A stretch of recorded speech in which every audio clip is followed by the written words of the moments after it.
kind of thought I'd see him on here, and now I know it happened. Who's the first player you want to talk about today? Yeah, we got to talk about him because he's carrying teams right now, and I want to know, can I go get him to carry my team? Because he's already carrying my team in one way. Derrick Henry. Derrick Henry right now is leading the league in rushing. He's 30 years old. So good. Leading the league in rushing with 134 attempts for 872 yards and 8 touchdowns.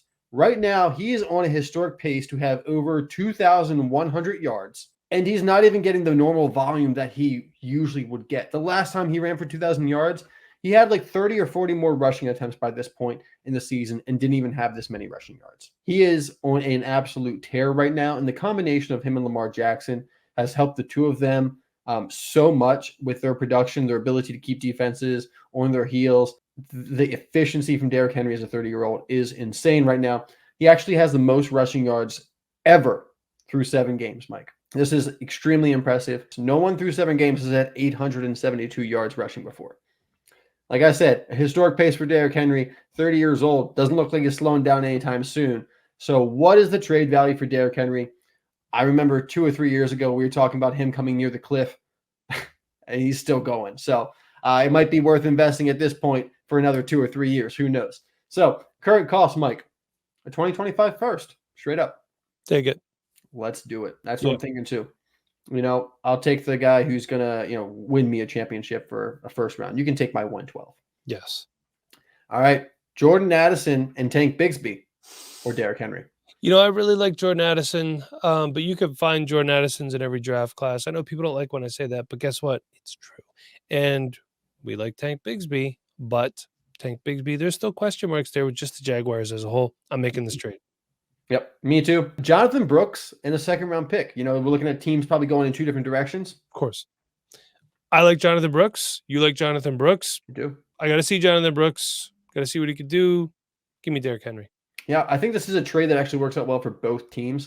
If you're a rebuilding team and you can get Jonathan Brooks in a second-round pick, I'm feeling pretty good with that because I think if Jonathan Brooks is who we think he is, he's worth at least a first by himself, if not more, and you're getting that second-round pick on top. But if I'm a competing team, I'm probably making this trade as well if I need the running back right now, and because you can't find somebody else like Derrick Henry right now at the running back position. Let's talk about their former wide receiver 1. I don't know if he still is or however you want to look at it, and that is Garrett Wilson. So, Nate, despite back-to-back 1,000-yard seasons, I feel like as fantasy players, we haven't seen the dominance that we expected from the former Ohio State product. So there was an ESPN article that stated teams are interested in trading for him. Should you be doing the same? I'm going to go ahead and throw the link to that article in the description. I don't normally do that, but hey, if I'm going to reference it, I should share it with you if you want to read it.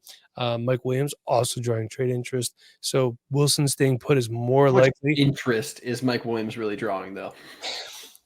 I don't know. He's on the block. That doesn't mean there's interest. That is true. And is it going to be the 1A or the 1B? We've seen successful 1Bs and that, guys like T. Higgins, Devonta Smith, these guys have been 1Bs, still been very successful for you. But what does it cost to get Garrett Wilson if you want to acquire him, or what can you get if you want to move him? Nate, Jonathan Taylor. I think that's fair. I do too. I hate to say it. I hate to say it too. Yeah. I'm probably leaning Jonathan Taylor in a vacuum because I think the wide receiver position is a little bit more replaceable than the running back position. Agree. But I think this is fair. James Conner in a 25-second. Yeah, I'll take Garrett Wilson.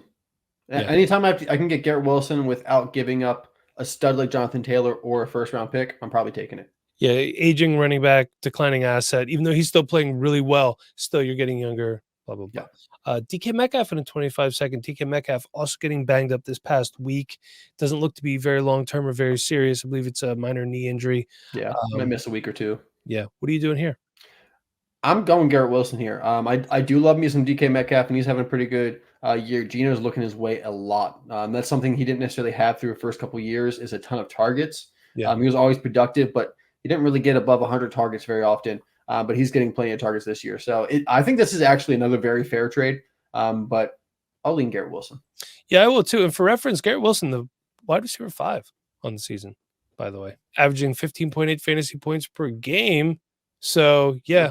And DK Metcalf, a respectable wide receiver 11. So 15.1 fantasy points per game. So you could almost call that a wash if you think about it. So to be honest with you, if you were like, hey, look, I'm going to just get DK, I'm going to get the known asset who's been more consistent over the course of his longer career and a second on top of it, I'm going to call it a fair trade, even though people might think it is crazy. It's not. Nate, who are you talking about next? All right. Next up, I mentioned him in the last podcast. We'd be talking about him today. David Njoku, tight end for the Browns. Look, Amari Cooper, been traded to the Bills. Deshaun Watson tore his Achilles.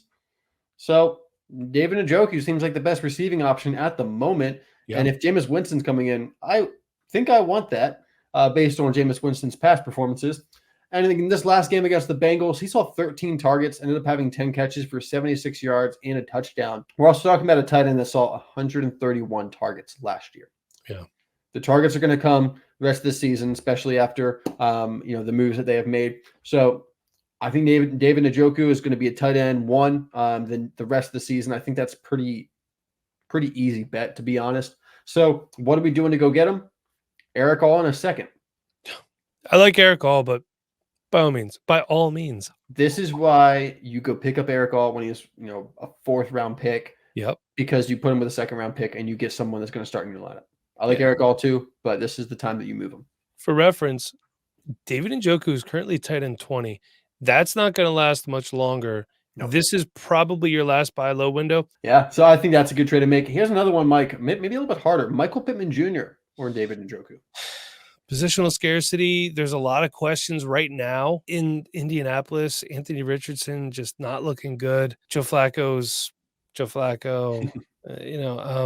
I think if I could do, I just feel value-wise, you might be able to get Michael Pittman Jr. for David Njoku and a little something extra. Yeah. I'd feel more comfortable, but if this is a move you have to make, I'm okay with it. Yeah, I think you might be able to get a little bit more on top of David Njoku as well. I do agree. I'm going to lean the Njoku side if you're a contending team and need a tight end. But if you're a rebuilding team, Michael Pittman Jr. is only 27 years old. I would lean that in that scenario. Okay. And then the last one here, Mike. He's going to miss the rest of the season, but boy, did he look good when he was out there. Rashid Shaheed. Bye. Yep. What are you going to do for me now? David Njoku's healthy. He's getting points. He's going to get a lot of targets. See ya. And you would do Rashid Shaheed in a 3rd as well? Rashid Shaheed in a 3rd for David Njoku, a 4th, and $3 fab. Now we're talking. All right. That sounds about right. That sounds like a real trade that we would make. It sounds like a trade I would definitely make for sure. And I'm going to be talking about Drake Maye. Is he winning? No, but he's playing well.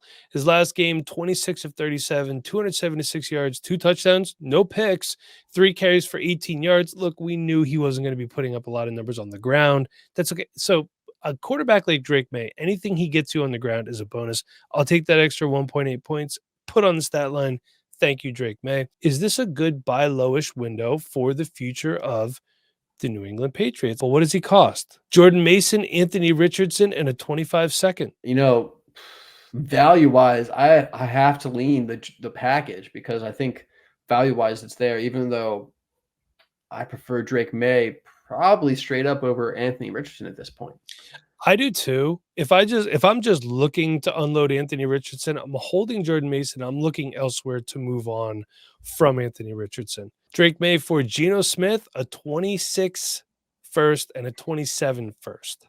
Man, I'm just going to tell you, this is eye-opening. This is much more expensive for Drake Maye than I thought. I'm leaning the Geno Smith side here. I got to be honest with you.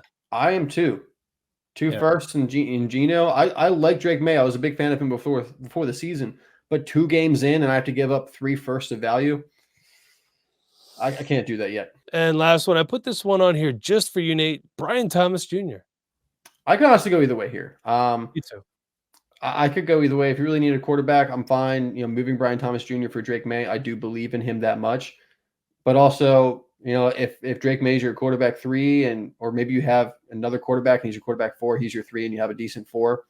I don't mind at all moving him to go get Brian Thomas Jr., who has vaulted up into the top 10 ranks of Dynasty on Keep Trade Cut. And I agree. He's a top 10 wide receiver moving forward because, number one, I'm higher than most on Trevor Lawrence.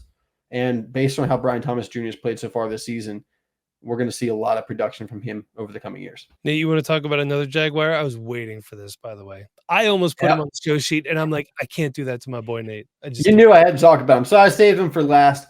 We have to talk about Tank Bigsby because the breakout is here. The breakout that I've been praying for is here, and I'm so validated. But looking incredible so far. Yeah. 67 attempts, 414 yards, 4 touchdowns on the season, averaging 6.2 yards per carry, which is top of the league right now. He also has 6 runs of 15 yards or more, which is 8th in the NFL.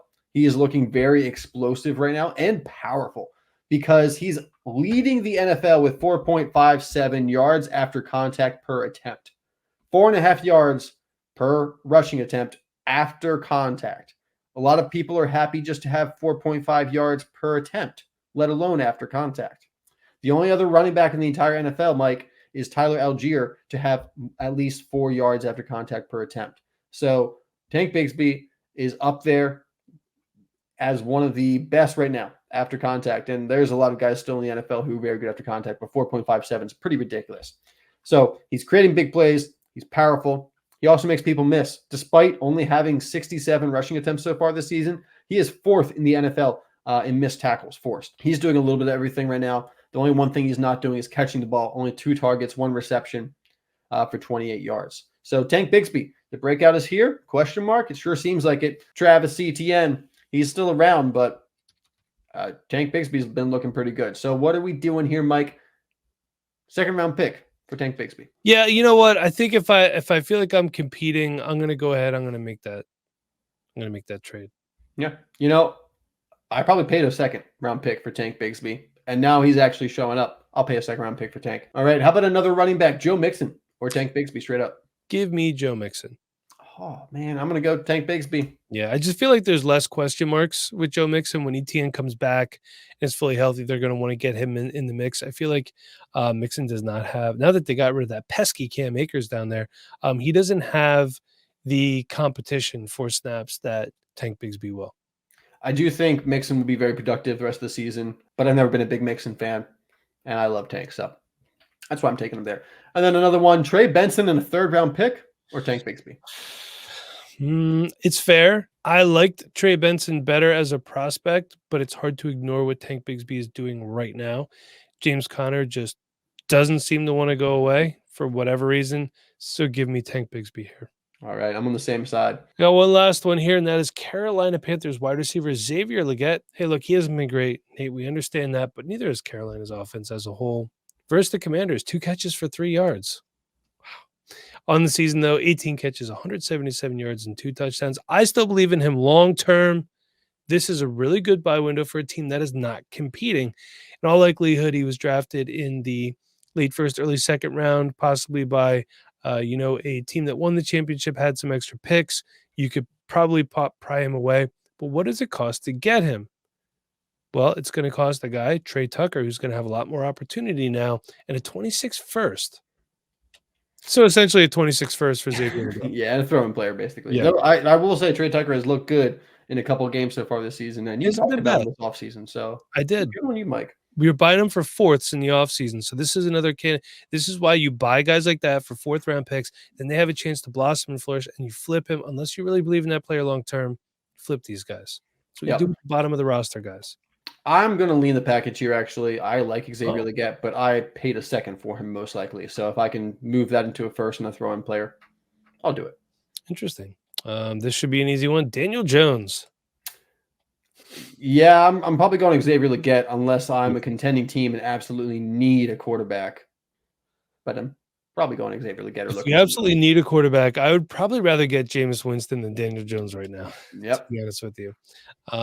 Here's one last one. DK Metcalf for Xavier Legette, a 25 first and a 25 third. So a tale of 2 different teams making these trades here.